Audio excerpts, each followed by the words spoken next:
Here we go. Once again, this is Christopher Buckbee, Purple Diamond Industries, talking with Matt Loewen from Head for the Hills. Matt Loewen. Make sure that people can hear you because... Sure. Yeah, Matt Loewen from Head for the Hills. Right on. Cool. And you're from Fort Collins? Yep, live in Fort Collins. That's what the other guys were saying, so... North of Denver. Right on. Cool.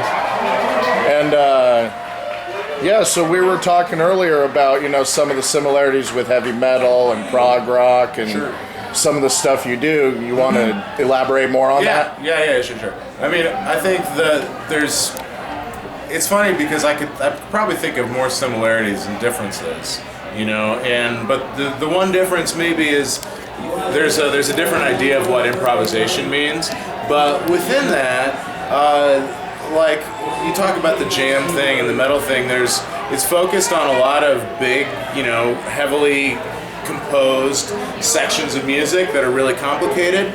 Both both scenes, both styles basically take a person that has a lot of technical facility with their instrument.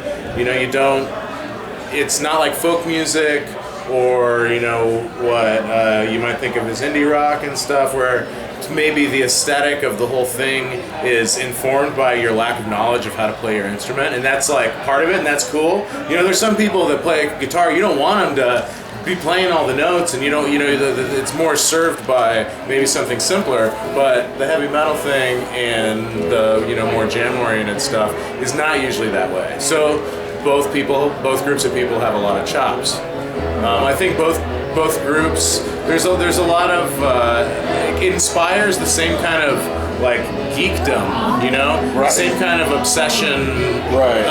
With like deadheads and keeping score like baseball cards, exactly, and stuff like that. And people that are like I have got a couple kids that I grew up with that are just huge metal guys, and whether it's I don't know, the same thing kind of happens with those groups for sure. Right. The same obsessive collection and all that stuff. Yeah, so what you were saying about like a lot of the scenes sharing a lot of the similarities, not just the music, but the people, the fans, metalheads are very so yeah, I mean it seems to kind of bring a person that's a little different, but with a similar set of things that they're interested in, and a similar desire for community, kind of like Doug you were mentioning, when you kind of feel like everybody else is maybe looking down their nose at you, that makes you want to gather with the people that are maybe more on the same wavelength, and kind of bring yourself up a little bit. And I think that clearly is evident in both those groups of people. Yeah, how do people really get a hold of you? Like, do you have a website and everything?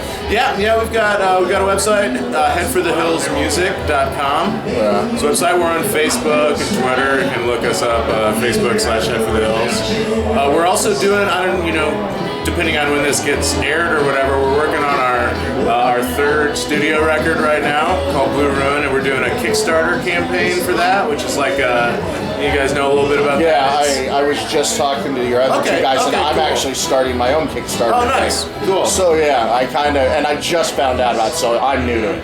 Yeah, but it's an interesting thing, and it is 100% community minded. That is exactly what it is. It's a crowdsourced funding platform, basically. Mm-hmm. We're starting that, and that goes through December 8th. So. Yeah. People that want to make this happen can. Right. That's what Kickstarter's about. Yeah, exactly. Yeah, I definitely like the community of people. Yes. Boom. Yeah. It's awesome. It's pretty crazy. Like, if you think about, from the music perspective, it's cool. But I think it's more interesting from a gadget technology. Dude, my dad invented something, and that's one of the things I want to do, like an infomercial. Oh, dude, and that's what I like about it. It could be music, it could be like the games, the role-playing games that these guys invented. Who feels like a fisherman? Yeah, exactly. For the people. Mm-hmm. Yes, I saw something that was like the guy had developed a because I did a bunch of research before, we were like launching ours. He developed this koozie. It's like I don't want to call it a condom, but it was kind of like this this rollable koozie, snappy, stretchy fabric thing that would like fit on your Nalgene, or it'd fit on a big bottle of beer, or it'd fit on a can, it'd fit on whatever you wanted it to. It's pretty badass. And he, did this Kickstarter, and they raised all kinds of money doing that. It's interesting how the Kickstarter thing has now spawned all these other things. They're Indiegogo, and there's some other ones. Even to the point where I was reading a blog the other day about these guys so they had this product they were developing. It's pretty awesome. It's a lock that you lock your door and you hold your iPhone up to it, and your iPhone unlocks your door. So it's like a thing, and all you need is you don't need keys anymore. You just need your iPhone. You hold your iPhone up to it and unlocks it. It's like the Prius keyless entry for your house. For your house. Which, okay, whatever. It's maybe kind of crazy idea. As long as it keeps the back door closed, right? Yes. But Kickstarter wouldn't fund that particular project, so they went out and they developed the code themselves to do exactly what Kickstarter does. Use the same Amazon payment system, except not on their website, and you can download that code for free and put it on your own website, and basically do your own crowdsource funding for whatever you want with whatever rules you want. And they just made this code freely available, for whoever wants it.